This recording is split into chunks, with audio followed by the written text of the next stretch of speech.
নারীর সাথে কেউ যদি কথা বলে সেও চোখের জেনা করে। নারীকে যদি কেউ হাত দিয়ে ধরে স্পর্শ করে সে হাতের জেনা। কথা বললে জবানের জেনা। কানে শুনলে তার কথা ভিন নারীর আওয়াজ অথবা তার ভালোবাসার বিশ্রী কথাবার্তা, অবৈধ কথা, তো এটা কানের জেনা। তার সাথে পায়ে হেঁটে এগিয়ে গেলে পায়ের জেনা।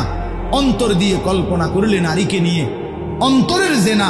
আর লজ্জাস্থান দিয়ে জেনা করলে সেটাও জেনা। আল্লাহ কসম নবী বলছে সবটাই জেনা। চোখেরটাও জেনা, হাতেরটাও জেনা, পায়েরটাও জেনা, দিলেরটাও জিনা, মুখেরটাও জিনা, শব্দটাও আবার লজ্জাস্থানেরটাও জিনা।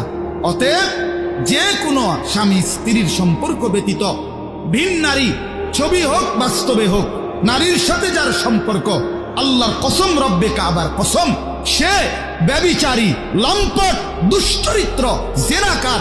আর আল্লাহ বলছে আমি তোরে ডবল ডবল ইউদাআফ অর্থ ডবল রিডবল শাস্তি দেব কিয়ামতের দিন। ওয়া ইয়াখলুদ ফীহি মুহানা, এবং আল্লাহ বলে তারে বেইজ্জতি কইরা, লাঞ্ছিত কইরা চিরস্থায়ী জাহান্নাম